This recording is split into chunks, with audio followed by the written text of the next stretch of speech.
quiet, Let's start the you. episode with me screaming at my cat. Yeah.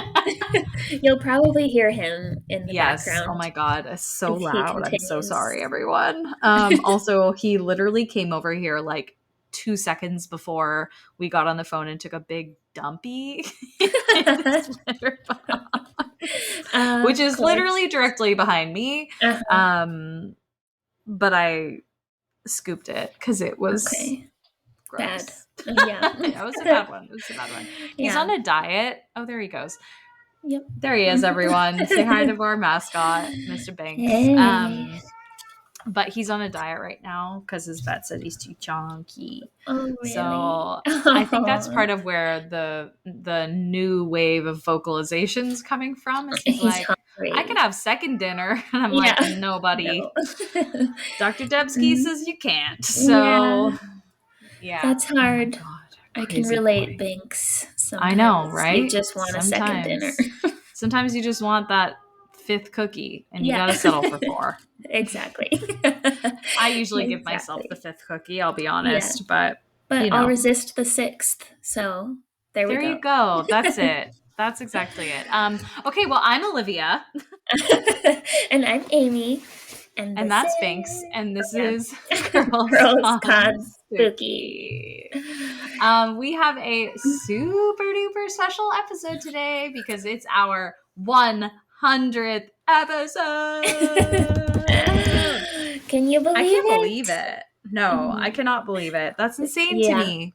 I know. 100 episodes. Yeah, and we've still How got more to do. I we still feel got more like. to do. Started at the bottom, still kind of at the bottom, but that's not the point. Yeah. It's just so much fun. It's so That's fun. what I love it. matters. I love it. Okay, so our special theme for this special 100th episode is greatest hits. So Woohoo. I have one new one, and it's Okay. a little lengthy. So I've just picked 2 past episodes, like my sections from 2 past episodes, and I'm like doing a quick one, and then one that's a little longer, and then I have my newest one. Okay. So I don't know how you're Perfect. formatting, because Amy and I are keeping this one secret in terms of what we're covering. Yes. Yeah, mine is similar actually. I picked out 3 that I was just going to take pieces out of. And then I also have one that's like more just a conversation piece, Ooh, not really okay. anything official. So, Oh, I love that though. That's so yeah. fun. Okay. Let's do it. Okie doke. Well, you're up first. So we can also go back and forth too. Yeah. Why don't we do that? Because Okay, let's do that. I was trying to think of these in like little categories, I guess. Like my favorite, my scariest, whatever. So I think these are all favorites though. Like I was looking back and I was shocked by how much interesting stuff we've covered. Oh my God, same. I want to do like more greatest hits episodes. I was just like, I like literally reading through the ones I'm talking about today. One of them I fully remember. My first one, I like, this is like probably my favorite episode that we've done. But the second one is, first of all, terrifying. And second of all, I was reading the stories and I was like, I don't even remember putting these in. Like, I don't even remember saying them the first time. Yeah. So anyway, very freaking creepy. And if we forget, probably our listeners have forgotten. Well, so right. So much stuff too. We're like, have we covered that before? Yeah. I know. Yeah, it's so much at this point. It's hard to say. Truly. It's either that or we both have early, like really early onset Alzheimer's. Yeah. Oh God. Hopefully No. not. Don't even say it. No, we don't. This is literally from like 2 years ago. I mean, it's crazy we've been doing this. This is our 3rd season. I know. Our 3rd year. It's wild. Totally that wild. is crazy. Okay. Well, so excited. Let's go. Here, let's see. Where do I want to start? One of my favorites, I think, was episode 86, Saved by the Ghost. Ooh, yeah. This was more recent, so maybe it's more fresh in people's minds. But this was the story that I heard on a podcast. And it was of Eilish Poe, who was a woman. And who lives in yes. my town, or lived. I'm not sure if she lives here anymore. Um, but yeah, I guess I'm just going to recap it. I wasn't entirely sure how we wanted to do this, Yes, but that's exactly what I was gonna do. So okay. yes, and also this story is like I was hoping you were gonna cover this one because it was so It's fascinating. yeah, and it's just so this one is very touching. It is Um, very touching. so I'll just read what I had written or copied over. Mm-hmm. Yeah. So in November 2020, Eilish, she came home as normal.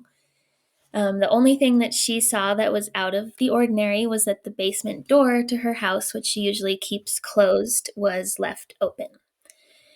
And she didn't think too much of it, and she went about business as usual until she went to get some food for her pet rabbit. And she found her ex boyfriend, Jonathan Crossley, in her house, uninvited, obviously. And he launched into a vicious attack. He stabbed her 16 times. So insane. Yeah. And Eilish, she was very brave, very strong, fighting against him. She tried to yell out to her Alexa or whatever she has to get them to call the police. And she yelled for her roommate. No one heard. Um, but when that wasn't working, she realized that her only option was to try to outsmart him. So she pretended that she was dead. And this she was able to be very convincing, unfortunately, because the 16th stab wound was right by her right collarbone and it punctured her lung. So when she exhaled after that stab, her body released like a huge gust of air that would make it Mm-hmm. sound like that was Like her a final death. breath. What do they call that? A death A death rattle. rattle. Yeah. Yeah. So he was convinced that she was gone, and he didn't stay long after realizing that or thinking that she was dead. Yeah. So he left seconds afterward, and she was able to jump into action right away before she lost too much more blood. And oh, yeah, I noted here just to close the story on the attacker, Mm-hmm. he ended up jumping off of a cliff and killing himself. Just 26, or let's see, he waited in her house for 26 hours. And then shortly after committing the attack, he went and jumped the cliff. So he's not with us. And so Eilish next, the way that she saved herself is just amazing. So she was getting to be very weak, very delirious, but she knew she had to find her phone, which she thankfully had with her when she went up to get the food for her rabbit. Um, However, in the fight with Crossley, she had tried to grab the knife from him, and she grabbed it by the blade, unfortunately. So it completely sliced through her hand. And they think it's because of this injury that she actually lost movement in her left arm. And it seemed like only the fingers on her hand were working. So it's like she lost movement in her upper body, basically. She was feeling like she was certain that she was going to die. The window of opportunity is closing. And then something else came along. So I'm gonna Eilish, cry. I'm already like tearing. I Oh my know. god. Shit. She described seeing what she called a carousel of people appear in her doorway 2 feet from where she was lying in a pool of blood at the foot of the stairs. She said that she saw 3 ghosts of people that she had lost within her lifetime. The first was her paternal grandmother, who was standing right there, and Poe said she passed away in 2014. She was standing there just kind of quaintly smiling at me. She didn't wave or anything like that. She was wearing a navy sweater and a gold necklace, like my dad wears all the time. It's like an actual thing that she wore frequently, she said. Poe said that in her presence she felt comforted and even joyful to see her grandma, who she never got to say goodbye to. She said before she passed, she had a lot of back issues. She was pretty hunched over, but she was standing tall, and she was just so clearly there. And then she was gone. And a second later, as her grandmother faded out, the next person came in. And it was Poe's best friend from high school who had taken her own life in February 2020. And she said that her friend, Vicky, she appeared with her hair tied up in a scrunchie, wearing a green sweatshirt and a choker. And she said the image of her was crystal clear. She was so happy to see her because, again, she didn't get to say goodbye to her in life. And she said it felt like a bonus, even just to see her for 5 seconds or however long it was, to be near her and see her again. But then the third and final ghost, if that's what they are, that she saw was a little less comforting, but very important. So it was a woman in her hometown, which I believe was in Texas. Her name was Alyssa Burkett, and she was murdered at 32 years old by her ex boyfriend, who stabbed and shot her in broad daylight. And Eilish had obviously seen this news because it was in her smaller hometown, so people knew all about it. And she said, when I saw Alyssa, I felt an overwhelming sense of urgency, not comfort. It was as if she was there to warn me, do not let this be you. This can't be you. And Alyssa, she said, the other two that she saw, her grandma and friend, were smiling and happy. But when I saw Alyssa, her eyes were bulging and she looked frantic, like it was urgent. Poe said that Alyssa pushed the air with her hands. And when that happened, it felt like her energy was passing through me, she said. The next thing I know, I was sitting up, and she has no recollection of sitting up on her own. But that saved her life because she was able to reach her phone and call 911 using her knuckles and actually also her nose, because those were the only things that weren't covered in blood. And so, yeah, I mean, I remember talking about that. It was like Alyssa was there to make sure that it didn't also happen to her. Like, she's not going to die at the hand of a crazy ex-boyfriend, and she came and saved her life. It's incredible. It makes me so emotional. I know. I God. know. It's like so incredible. Like, what an incredible story. And like, I guess I can imagine how your brain would conjure up people who you personally know who have passed, but to see them with such vividity, is that a word? Like such vivid Sounds like it. Yeah. terms. But then to see someone who like you read about in the news, Right. you know what I mean? Like, and to be immediately recognize like, oh, that's that girl who this is what happened to her too, except she didn't make it. You know, it's like, I mean, our brains are powerful, but that just seems so otherworldly to me. It's like so, wow, just so powerful.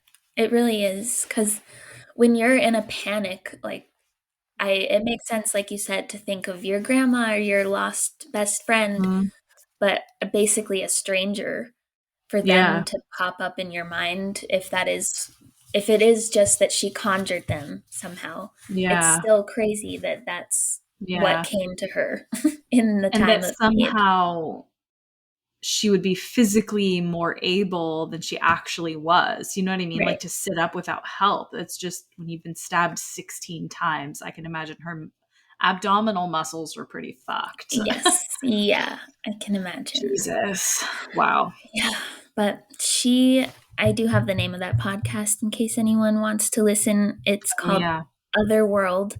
And I think it was like a 3 or 4 part series with her. So, because ever since that event, she's started having like very interesting experiences with the paranormal, which she never had before. So, yeah. we'll leave it at that. But that was Wow. one of my favorite stories that we've told. Oh my God. Yeah, that is such a good one. I cried the first time and I cried the second time. I Great. know. It's just touching. It's so touching. I'm realizing now this episode is going to have like little to no flow because yeah, it's okay. I'm just about to be like, after we talk about something like so sweet and touching. Yeah, that's okay. One thing I wanted to open with, which just like really kills me, if you guys don't listen to Radio Rental, the podcast, you must. It is so spooky and also hilarious because the host is a video rental store proprietor named Terry Carnation, who's a character played by Rainn Wilson from The Office, who plays Dwight. Dwight Schrute. So it is so funny. Are you caught up? I'm still not. No. You're not. Okay. This doesn't give anything away, but I just got caught up this morning. And he says something. I was listening to like the Christmas episode or something, and he's like, it's so cold here, and like, yes, I do have a fireplace in the middle of this radio rental shop. Thanks for asking. No, it's not up to code. And then he's like, don't you dare tell anyone, you fucking narcs. He said fucking narcs. And I was crying, laughing. Oh my God. He's so funny. God damn. Amazing. Maybe we need to come up with characters. Literally just change identity. Else. Yeah. Actually mid series. So anyway, I just had to start with that because it was just so funny. So my first one, and actually I want to look up really quickly the episode number. This was episode number 29, and it was our XOXO Comte Saint Germain episode, which is like probably hands down like my favorite. It was just so funny. We laughed so hard that whole episode. Yeah. So I'm just going to talk about the namesake of the episode, who's Comte Saint Germain, because his story is just so interesting. And this was an episode where we split it up into like the most pop culture-y relevant monsters, which are vampires and werewolves, a la Twilight. So I covered vampires, and Comte Saint Germain may just be a real life vampire. This article about him was written at the end of January 2021, and it's from Ancient Origins is the source here. But basically, this is the mysterious case of Jacques and the Comte de Saint-Germain. So, Comte Saint-Germain, which is a very Americanized way of saying it. So, basically, this is all based in New Orleans. So, according to these stories, sometime in the early 1900s, a very mysterious man arrived in New Orleans under the name of Jacques Saint-Germain. He was handsome, he was elegant, he was extremely wealthy, entertaining, extravagant, super mysterious, and a little bit curious, a little bit odd. And his reputation really preceded him, and he was soon a massive hit in New Orleans society in the early 1900s. So he was a very eccentric man, or was said to be, and he took residence at a home located at 1039 Royal Street. So he was really like in the heart of things in New Orleans at that time. Saint Germain was apparently a cavalier and quite the ladies' man. He was frequently seen with a beautiful woman on his arm while strolling through the French Quarter, clubbing in these like very elegant lounges and bars late into the evening. He loved throwing these super elaborate dinner parties for all the socialites in the city. So his parties became really famous. There were these like super highly anticipated, popular. This was like the big event in the early 1900s, New Orleans. So He had really lavish cuisine, fine wine from all over the world, and entertainment. But what was most relished was actually time with him, because he was this incredible storyteller and he had traveled the world. So he had stories from France, from Italy, and much farther afield, Africa, Egypt. So he just was this really like interesting person. And so visitors were so delighted because his name, as you can imagine, he's French, or so you would assume. People loved his, he was very fluent, eloquent English speaker. But he would speak sometimes about like his words were clear, but the content was a little confusing, because he would speak Right. about being present for events that were hundreds of years in the past with extremely precise detail, as though he himself had been present at that time. Many guests, of course, most guests, placed very little value in the truth of his tales. They were just entertainment, and that's what they cared about. So, not long after his arrival to New Orleans, Jacques Saint Germain claimed he was a direct descendant of the Comte de Saint Germain, who was a close friend and servant to Louis XV during the 18th century, so 1700s. His claim aroused a lot of skepticism, but he had an uncanny resemblance to Comte. So guests noted that portraits never really depicted the Comte as older than 40, which is the same exact age that Jacques had appeared since he'd arrived in New Orleans. So jokingly, people were like, oh, maybe they're actually the same person. He's lived. Yeah. Jacques seemed to really like love this mystery he'd created. So he'd never confirm nor deny. He'd never be like, oh, you guys are so silly. Obviously not. I'm just his whatever nephew or descendant. Who cares? So it was very mysterious in that way. So one really kind of quirky thing about him, like I said, he was a little curious, a little odd. One thing that his guests over time began to notice is he loved seeing his guests' satisfaction, eating this lavish food and drinking this fine wine. He never ate at his own parties. He never ate anything. What he would do is, while guests were seated at a table eating this like beautiful feast, he would be standing nearby, not seated with them, standing nearby with a chalice filled presumably with wine, but what do we know? Yes. And during dinner, he would sort of act as like court jester almost. He'd be like trying to tell fun stories. And anyway, so all these weird kind of like nuances people started to sort of put together. He's not eating his own meals. That's kind of weird. He has this like remarkable resemblance to the Comte Saint Germain, the way he tells these stories from a century or 2 centuries ago as if he were there. Maybe he's a vampire. Good question.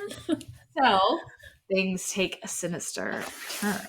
So, the rumors started really swirling about Jacques. So this really started to pick up like several months after he arrived to New Orleans. And around this same time, when people were starting to whisper vampire, the police were called to Saint Germain's home to investigate circumstances leading to a woman who had seemingly fallen from his gallery, which was a full story above. So his guest was a woman who was actually rumored to have been a sex worker. She had, in fact, leapt from his balcony rather than fallen, as bystanders had originally surmised. She survived the fall, but she was terrified. So she leaps, maybe falls, but it turns out probably leaps out of the second story window, survives the fall. People on the street are surrounding her and tending to her while the police were coming. She's hysterical, and she starts screaming at the people that she jumped because he had bitten her neck. So she was screaming and sobbing, yelling this story, claiming she was only able to escape when her assailant was briefly distracted by a rather loud knocking on his door. So the woman is taken to the hospital, and the police, suspecting that she'd maybe become delusional, told this very well-known, respected Jacques Saint Germain not to bother to come in for questioning because it's late, and she's just a sex worker. She's probably crazy. Rude. Of course, because women lie. Yeah. Believe victims. They're hysterical. Jacques. She's just hysterical. Exactly. We're hysterical. We're really emotional. Anyway, so the police were very confident that there was some sort of reasonable explanation for what had transpired. She was probably too drunk, whatever. Next morning, when Jacques was actually supposed to come in to the police station, he never arrived. And not only did he not ever arrive at the police station, he was gone from New Orleans. He was never seen in New Orleans again. He had completely vanished overnight, leaving the majority of his belongings behind. So, legend suggests that upon breaking into his house, the police were cautious and a little nervous about what they might find. But on the second floor of the house, allegedly, they discovered a series of open but corked wine bottles, but found upon closer investigation that the large collection of bottles were actually filled not only with wine, but with large quantities of human blood. Yeah. I love this story. It's so good. It's so good. So the older, there are all these, there's just so much mystery. He had arrived on a cloud of mystery. He exited on a cloud of mystery. There was this huge scandal with the sex worker and, very suspicious that he was gone, and then historically not proven, but maybe they found all this blood, wine, whatever. Maybe he was just a freak, or maybe he was a fucking vampire who actually was the Comte Saint Germain. And the Comte actually had historically a ton of scandal and all of that stuff wrapped up in his life too. Here's a quote from a man named Horace Walpole, who was the 4th Earl of Oxford, sent to his friend, weirdly also named Horace, man. And he provides the very first historical, unchallenged reference to Saint Germain, the Comte, not Jacques. Well, maybe Jacques, maybe they're the same person, but the first Comte. Quote, an odd man who goes by the name of Comte Saint Germain. He had been here these 2 years and will not tell who he is or whence, but professes that he does not go by his right name. He sings, plays on the violin wonderfully, composes, is mad, and not very sensible. He is called an Italian, a Spaniard, a Pole, a somebody that married a great fortune in Mexico and ran away with her jewels to Constantinople, a priest, a fiddler, a vast nobleman. The Prince of Wales has had unsatiated curiosity about him, but in vain. So one of the really concerning sort of things about Comte Saint Germain is not only is there not much information about how or when he died, but there's no official birth record of him either. So this could have been a play over centuries, not just from the 1700 to 1870, but years, decades, centuries prior to that as well. So very interesting. There is our real life vampire. Oh, I love that one. I know what you are. Say it out loud. Vampire. That is such a good one. Because I don't know, could he still be out there wandering around? That's my feeling. Also, it's the image, the portraits done of him some are a little bit in that very French royal style, English and French royal style, where they're a little nondescript. It looks like it could kind of be anyone. But there are others that have been done of him that look distinct. It's someone you're oh, I would recognize that person if I saw them. Right. So it's very interesting. Yes. I like to ponder that one because, Mm-hmm. I mean, other than that sex worker, he Mm-hmm. seems, well, I guess where was he getting that blood? I don't know. I was going to say he seems pretty benign, but probably not, actually. Yeah, I mean, who knows where he was before? So Yeah. maybe at every stop he throws parties for a few months, drinking the blood of the last poor Yeah. poor person he Whoever. preyed on, and Yeah. then got to re-up, refill those bottles, and Yeah. then get a move on. Mm-hmm. Oh boy. What a I don't know. life. What a life. So Yeah. there's our vampire feature for our greatest hits. I love it. That is a really good one. Me And too. I'm remembering now that you were talking about it, the werewolf stories in that episode were also like Yeah, shockingly yes. interesting. And So, like felt real. yeah, Yeah, yeah, it was I like, know. I think particularly in Germany and Austria and whatever, there Hmm. was like a plethora of stories Yeah, about werewolves. totally. Yeah, Super interesting. fascinating. You're Okay, up, sis. so the next one, I was thinking of this one as maybe one of the scarier ones, but now Mhm. that I'm running through everything in my head, there are more scary ones than this, but I enjoyed this episode. Um, I don't have the Ooh, which one? number, and I can't remember. This was either the one about the Warrens or a movie episode because it's Okay. the Conjuring story, the I th- true story I of think Conjuring.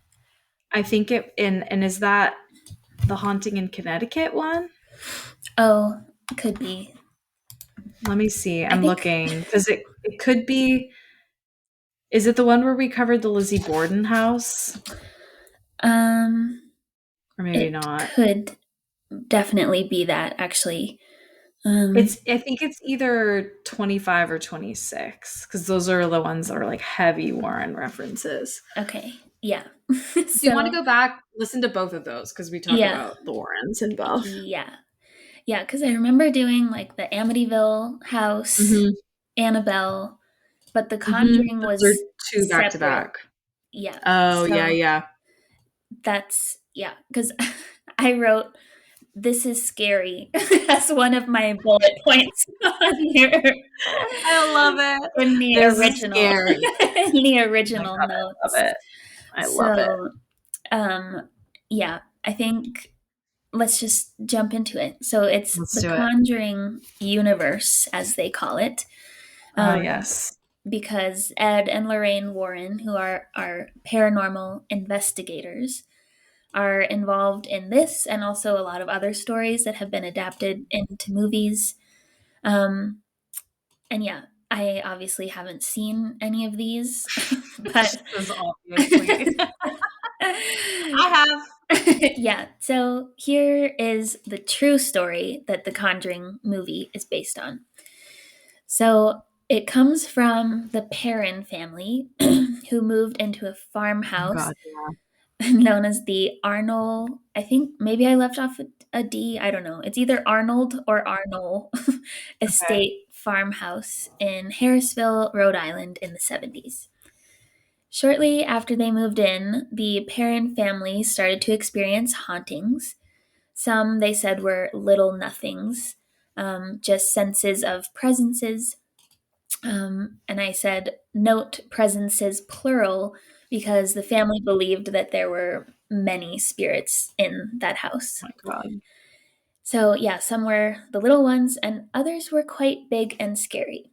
So, some of the smaller things that they described included objects being moved around the house, inexplicable sounds coming from empty rooms, and the appearance of little piles of dirt, usually on the kitchen floor, but all over the house I as well. hate that. I forgot that detail. I hate Yeah. that. Yeah. So this eventually evolved into much bigger things when the five parent children started to be terrorized by something in the house. Hang on. God. I gotta clear my throat. Oh yeah, you're good. There we go. Okay.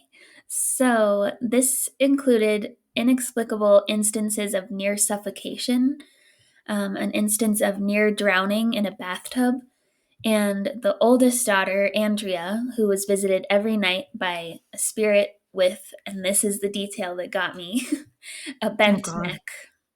Mm, So, yeah, that just that's like right. That's sends right. a wave of horror to the core of my heart. And just as a reminder, Amy can't stand the sound of like people cracking their knuckles. Yeah, no. So bone cracking, breaking is really not her No, vibe. it's And not it. especially not at your most like vulnerable Yeah, parts. I especially hate the neck. And Yeah. when I see people doing that intentionally, I'm like, what are you thinking? You're gonna break your neck. What are you thinking? Oh my God, you're so Yeah, funny. it's irrational. But anyway, this spirit in the house has a bent neck. What are you thinking? So, Andrea, who is seeing this bent neck spirit, um, she was given the impression that this spirit was attempting to possess Carolyn Perrin, who is Andrea's mother, in order to kill all the children. Ugh, And come on. yeah, Andrea also believed that the spirit was particularly competitive or fixated on Carolyn because the spirit thought of herself as being the matriarch of the house Mm, and didn't like that Carolyn was there in her place. So, as things continued to escalate, Carolyn tried to do some research about the history of their house, and she came across the name Bathsheba or Bathsheba, oh I can't God. remember. I Sherman, think it's Bathsheba. Bathsheba, yeah. So, um, Oh fuck, that just the name gives me chills because I yeah, know the story. Ah! I know. So, the Sherman family lived on a neighboring farm for 8 generations. So, interestingly, Bathsheba never lived in their home, but she was a Mm, neighbor. And we'll talk about her more later. So once Carolyn had this information, she called in the Warrens, who came to the house, and they confirmed that they sensed the angriest and darkest presence was a spirit named Bathsheba. So the Warrens decided to conduct a seance in the house in 1974, during which Carolyn allegedly nearly died. Um, mm, Andrea, the daughter, who was watching the seance from afar, says that she witnessed her mother's body contort into a ball. mm. And as it happened, Carolyn was screaming and speaking some unknown language. Her Oh, body good, good. was slammed into the floor, with her landing on her head, and she was Oh, unconscious for several minutes. um, Jesus. yeah. Carolyn's husband, Roger, he witnessed this and threw the Warrens out of the house for good. Um, but evidently, they came back one time to make sure that Carolyn had recovered from the seance, but that was the extent of their involvement. Interesting. So the Warrens didn't touch this case all that much. They just came No. and like made it way worse, it sounds like, and Yeah. then left. Like, So let's irritate the yeah, spirits. exactly. Let's And then we call them out. out. Yeah. Yeah. So, I guess they continued to live in that house until 1980, when they left due to Oh, financial hardship. So that was like, I think 6 years if it was 1974, yeah. if I remember. So, yeah, a long time. But to Crazy. quickly go back to Bathsheba, um, Andrea and Carolyn Perrin, they do not believe that Bathsheba was the spirit in their home, Hmm. but I think that she is the spirit in the movie. Is that, do you? Yeah, yes, she is. Okay, yeah. So I think Andrea, she was quoted saying that she's Bathsheba's greatest defender. 'Cause she thinks that because Bathsheba never lived in the house, um, they wait, let's see, losing my train of thought. Bathsheba never lived in the home the parents were living in. they later found out that Mrs. Arnold, the original resident of the house, hanged herself in the attic of the home in 1797, which would explain the bent neck on the Yeah. spirit. That. Yeah. However, Bathsheba might not have been a great person either. Yeah. She maybe murdered children. Some say that she was working for the devil, and others think she was just an average person who had a bad rep. She's an average person killing kids. Yeah, Totally. Yeah. who knows? I But feel like in the movie they maybe play up both. I haven't seen it in a long time. It's such a good one. I should rewatch it. But yeah, they may play about Bathsheba is definitely present, yeah, and they highlight her story. But they may have kind of combined Miss Arnold and Bathsheba's story because yeah, into one. I think the hanging might have also been Bathsheba in the story. So Mm-hmm. anyway, Yeah, unclear. But here's the real story. yeah. I mean, I think that's kind of all. They have a little bit Yeah. about Bathsheba having maybe murdered a little boy that she was babysitting by impaling his head with a very like tiny, tiny tool. So it was really hard to tell why he died. Oh my God, that's like premeditated, like Yeah. really premeditated. Yes. I Evil. forgot about that detail. Yeah. Holy shit. Oh God. Yeah. But I think it was so long ago that we don't actually know if she did that. People Yeah. suspected her of devil worship, but maybe that was just because she was like a spirited woman in Right. Puritan times. Totally. Yeah. So, A witch. yeah, exactly. So, Yeah. I don't know. But the last little interesting detail throws a twist in. Um, the only real evidence of anything with Bathsheba is that the census shows she and her husband had 3 children, all of whom Mm. died before they turned 4. So, Oh. I mean, I don't know. that's either like oh or ew. Yeah. I'm Mhm. kind of Yeah. going towards ew, Yeah. but I A don't know. little bit. Yikes.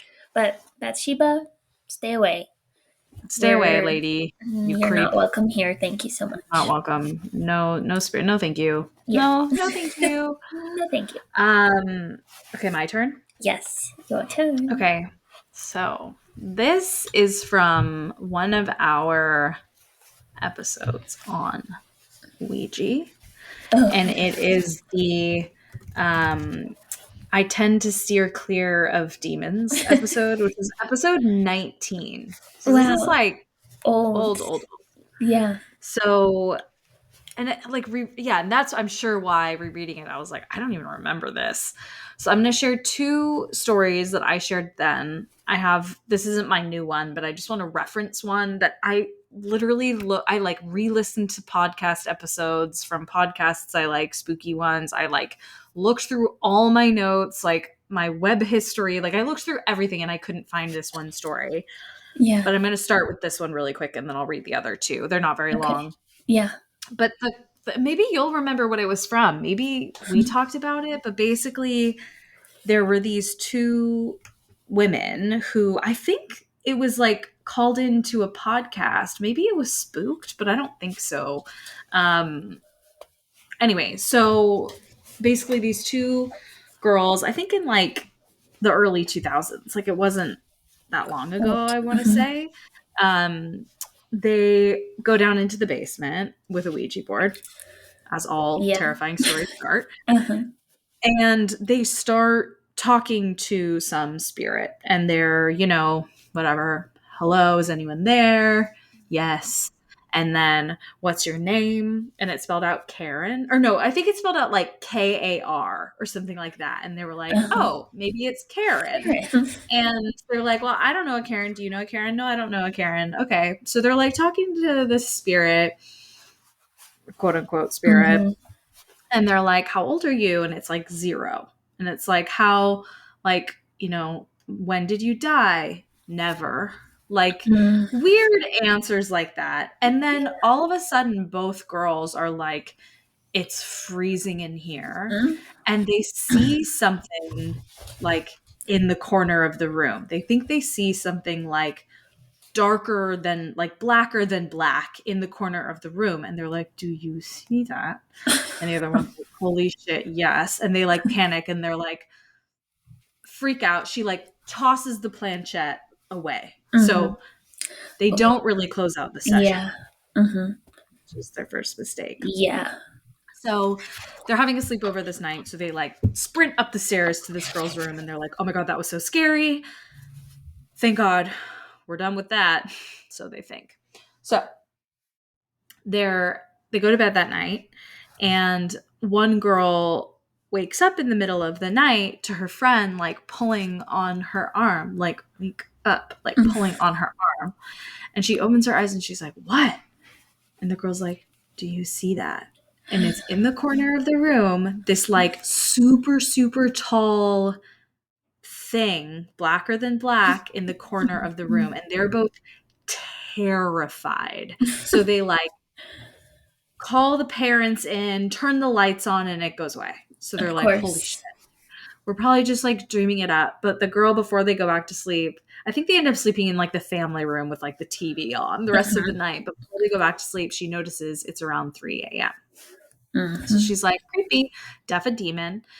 She goes on to explain like other weird stuff that continues happening. But it's weird because it seems almost like the spirit, which we're now going to call it demon, connects to the girl whose house it isn't. Like it follows her back to her house. It's like she doesn't see that spirit, that shadow again yet, but weird stuff starts happening in the house, like lights flickering on and off, and like just weird, creepy, like classic haunting or demonic shit. And she's like, that's really scary. And it cuts to like present day, which I think was like 2020. And she's like, I haven't felt activity in years. I've moved like 4 times since then. Like that was like my childhood home my parents don't even own anymore. But I woke up last night at like 3 a.m. on the dot, and I felt like a cold chill, and I happened to look into the corner and saw that fucking thing. And it ended, I know, it ended with, Karen, is that you? Oh God.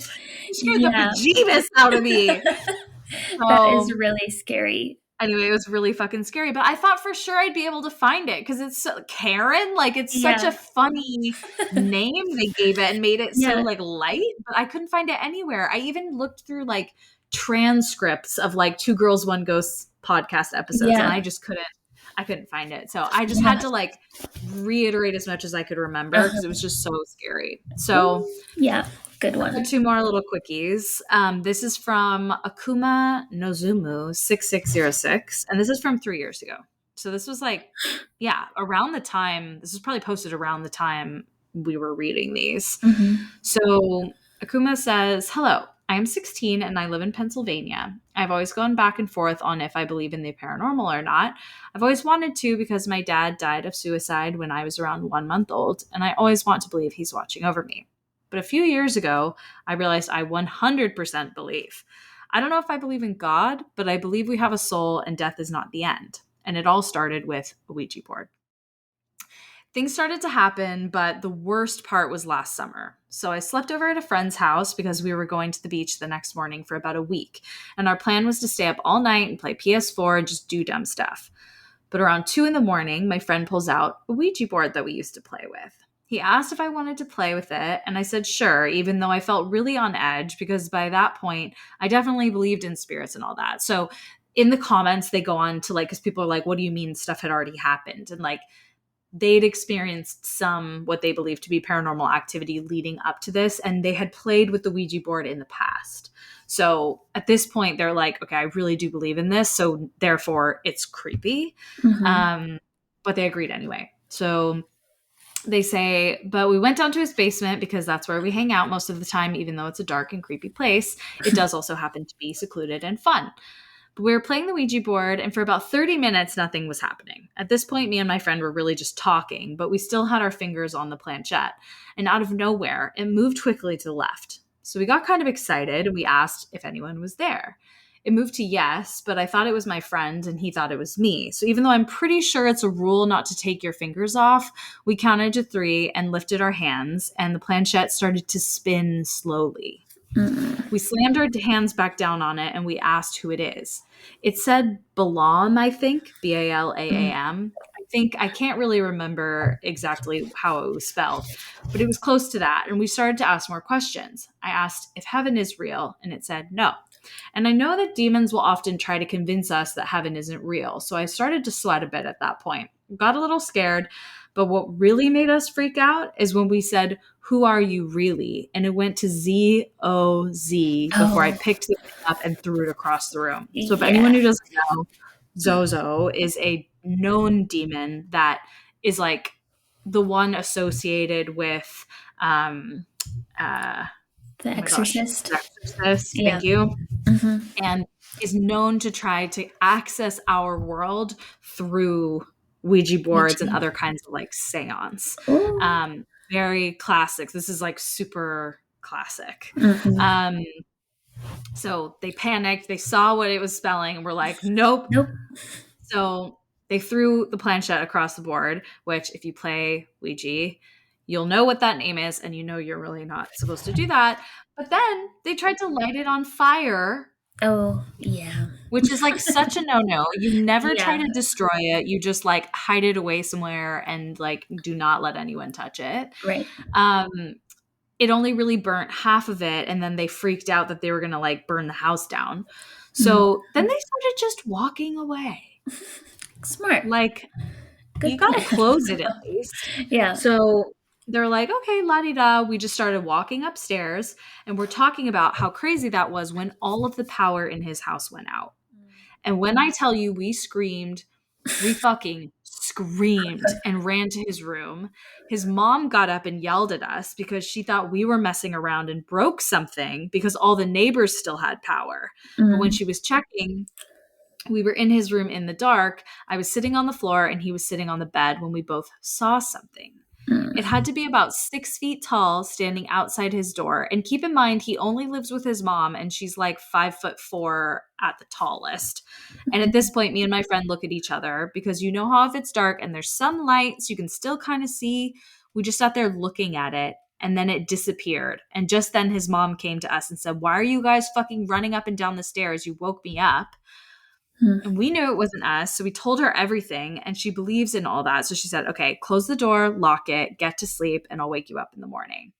We tried, of course, but we couldn't fall asleep. So when we got bored, we decided to take a walk around his block. But when we stepped off of his yard, we saw the power go back on.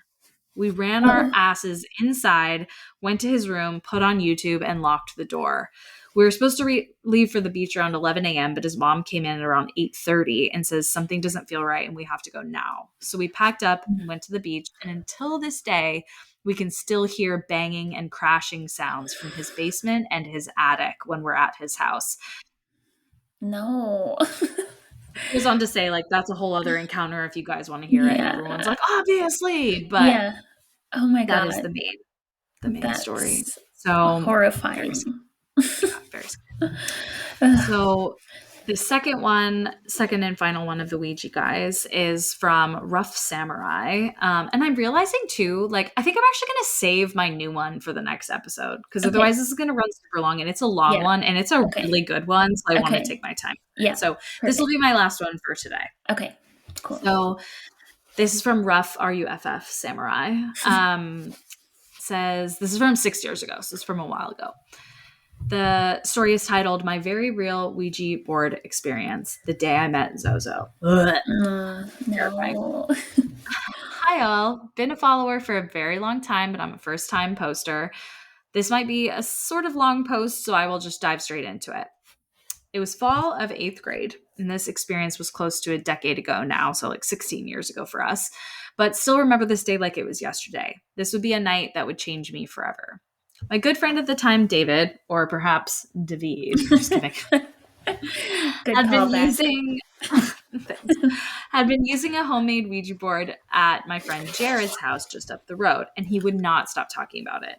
Apparently, they had extended contact with a spirit named Evan, but it's spelled Evon, but it's in quotes. So like that's how it was spelled.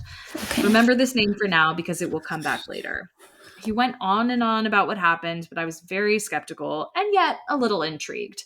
I've always been fascinated by the paranormal. Me too. Mm-hmm. Some of my earliest memories are of me staying up late watching History Channel's Haunted History with my mom. So anyway, after hearing him go on and on for what seemed like hours, we made plans to hang out the following Friday and purchase a real Ouija board, not a homemade one. So we bought it from a local record and occult bookstore for $19.99. I clearly remember the old man who ran the register warning us that it is not a toy and to be careful. We also joked around with an older couple, maybe mid-30s. Oh, well. Oh, God. And they made comments along the lines of, "Aw, your first Ouija board? That's a rite of passage. Still remember my first experience with demons." No. We laughed it off and went on our way. When we returned, we hunkered down in the basement. This is so scary what their plan for the night was. The plan was to order a pizza, watch Insidious, which had just come out, and wait until 3 a.m. to start the fun. Oh, they're crazy. The pizza came and went. We thoroughly enjoyed the movie, but we still had a few hours to burn. We spent the following hours playing Gears of War 2 and the demo of recently released Bulletstorm. This must be such like a time capsule for gamers. I feel reading this story. Yeah. We also got prepared. We researched what to do and what not to do when using a spirit board, and during that research, we came across the name Zozo. This is a name that will haunt me for the rest of my life. After what seemed like days, the time finally came, the witching hour. We were alone. The house was still. I think it's important to note my older brother was sleeping in the basement in a different room, which he actually lived in. We gathered our materials, a few white candles, which we heard would attract more pleasant spirits. Across from my baptism, we cleared off the table and the board itself. I will admit, I was already shaking uncontrollably, even though I was still very skeptical at this point. I kept telling myself in my head, nothing's going to happen. This is all bullshit. But I would be proven wrong in a matter of minutes. So it began. No light except for the few tea candles we had lit around the board. We started by warming the board up, which we heard about online. Ouija, Ouija, Ouija, we recited as we both moved the plastic optical piece, the planchette, around in circles. At that time, it seemed the room started to darken. There was a strange sense of focus on the board, it felt. It was almost as if it was glowing. So we asked our first question. Are there any spirits present? The plastic piece slowly crept to yes. I was dumbfounded. I kept asking him if he was moving it, but by the look on the face, I really felt like he wasn't. The first spirit we came in contact with was apparently an angry old man. He cursed at us and told us we were going to die. With more questions we asked, he increasingly got more angry, and I knew this was for real now. I could feel it. The cold started really filling the room, and you could just feel a presence. We both got really freaked out and agreed to slam the cross on the board, and in an instant, all was still, and he was completely gone. I was done. If I wasn't shaking before, I was now. I wanted to put the box away, burn the fucking thing, don't do that, and forget about it. But my friend pushed me to keep going. And at that point, we both made one of the stupidest mistakes of my life. He wanted to try and contact Evan again. An apparently friendly ghost of a dead woman that he contacted earlier. I asked aloud, maybe it's supposed to be Yvonne, but just spelled weird. Yeah. If it's female, I'm going to guess. I'm going to switch to Yvonne. Yeah. He asked aloud, is there a spirit named Yvonne with us here tonight? Again, the board slowly crept over to yes. The air grew thick and was heavy and stale, and suddenly it was frigid. All of the hairs on my body were standing up, and it almost felt like there was static energy in the air. We heard voices coming ever so quietly from the other side of the basement, and right beside us on the sofa, I felt a cold spot on the couch where we were sitting. I later confirmed my friend felt it too. It felt almost like a bag of ice had been dropped there. I don't remember everything, but we spoke to her for what seemed like horrible hours and was probably only a few minutes in reality. I was shaking so hard. At some point, my friend asked, Yvonne, are there any demons present in this house? You fucking idiot. At that question, I was furious because we both agreed to never bring up demons when using the board, and I really didn't want to know the answer to that. So I was done. I really wanted to be done. She, or whatever it was, fell silent, and we thought that maybe she left. But a few minutes later, the plastic piece slowly crept over to yes. So in the comments of this one too, he goes on to say that he thinks Yvonne actually left. Like when he asked that question, that Yvonne was like, I'm out. Yeah. But then it invited something else in. So maybe Zozo came and like pushed her out, basically. And before we, so the planchette says yes. Before we could ask the next question, the piece started doing crazy eights. At first incoherent, but then it started going to Z and then O and then Z and then O, back and forth. The crazy eight thing, like if it makes the infinity sign, abort. You say goodbye. You fucking close that shit. God. If it says O, Z, O, or even just one of those letters, out. Completely out. Goodbye. No. At that, we panicked. I was in tears at this point. We put the cross on the board with lightning speed, and suddenly it stopped. But I was petrified. We packed the board up and decided to head upstairs and get the inevitably terrible sleep that we could manage, or just wait until the sun come up. And this is when my friend started to act weird. Oh, God. So scary. He says, this is when the bad stuff actually happened. He's really out of it, dazed almost. I remember going upstairs and him standing in the darkness at the bottom of the stairs, staring off at the light switch. He was almost caressing it. I said, David, are you all right? Come on, man, let's go. I called him, voice shaking, tears rolling down my cheek. He slowly looked up at me with a smirk I will never forget and just softly said, I'm fine. We make it to my room and I'm ready for bed. I'm ready to sleep off this total nightmare, reassuring me myself everything will be better in the morning. And all of a sudden, he drops to the floor. He starts convulsing and then suddenly laughing maniacally and almost uncontrollably. The way he was shaking and convulsing on the floor seemed inhuman. And the way he was laughing, I'll never forget it.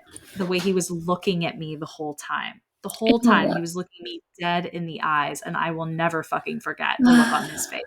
Yeah. At this point, I'm shouting and I'm actually concerned for his life. The fact that no one had woken up at this point was astonishing, and I don't even know how long this went on for, maybe 5 minutes, but again, it felt like hours. He finally came up to bed, and the sun is up at this point.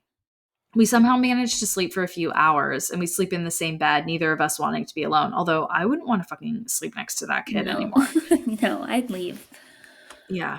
The next morning, I ask him what the hell happened last night, and he doesn't remember anything after we put the cross on the board. Oh, God. That's where his memory cuts out. Blank. Whoa. So scary. So we make a post on some sketchy website called zozoexperience.org or some bullshit. And they say, I'll try to find the post and link it, but they never find it. Anyway, in the morning, we burn the board. Everyone's doing that. Yeah, which I hear after the fact isn't the best idea, but we're fucking done. So yeah, too late. Yep. The following months are a dread hangover, and I have the sense that I've unleashed something horrible. I was so terrified to be alone in that house for months. One night, soon after the incident, I was up late in the kitchen, and suddenly the lights started flickering on and off rapidly. I told my mom and brother about this the next morning, and my brother said it was him and he was messing with me, but then later admitted it wasn't him and he was just trying to make me feel less scared. I do have dimmer switches installed in the kitchen light, and the kitchen light switches are dimmer switches, and learned that those are actually known to cause lights to flicker occasionally, so I hope that that's related. But really, nothing ever happens to me after that. I still live in this house to this day, and currently have the worst chills imaginable writing this. I still see David from time to time, and swears I'm fucking with him. What? And swears I'm fucking with him about the things. Yeah. With him? I'm fucking with you, David. Sometimes I'm an idiot. They have things capitalized in weird ways, and it's like messing with how I'm comprehending. Yeah. Okay. I still see David from time to time, and he swears I'm fucking with him. I wish I was. I rarely think of this incident these days, but guests or people I barely know will feel very uneasy down in the basement. They'll feel like they're being watched, or just get a general feeling of uneasiness, not having no knowledge of this incident. My brother actually had a girlfriend live down there for an extended period of time, and she swears she would see shadows on the wall.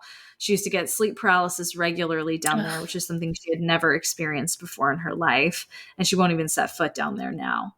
I also have a good friend named Brendan who would regularly sleep over and stay down there after a long night of beer drinking and Xbox.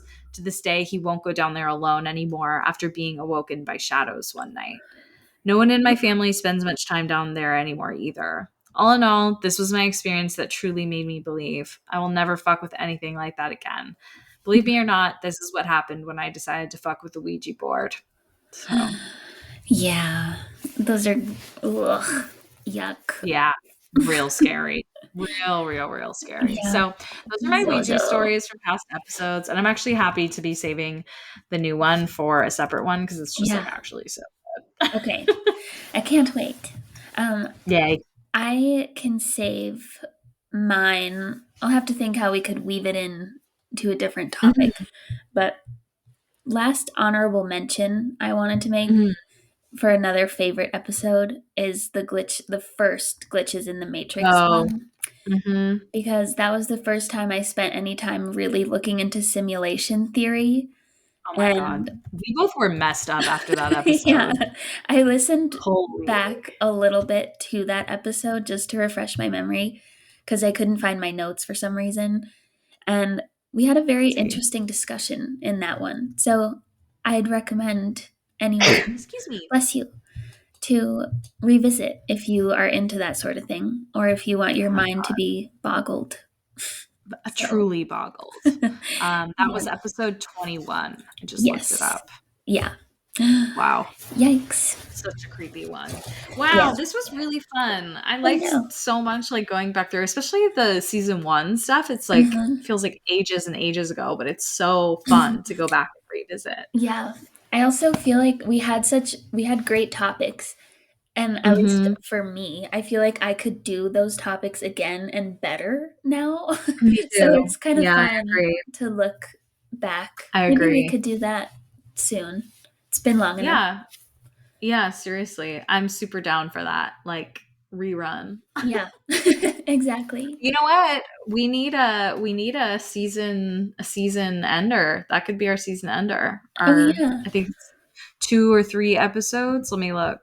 After our last hiatus. So as a reminder, we have one more hiatus coming up at the end of March. So March 30th to April 12th.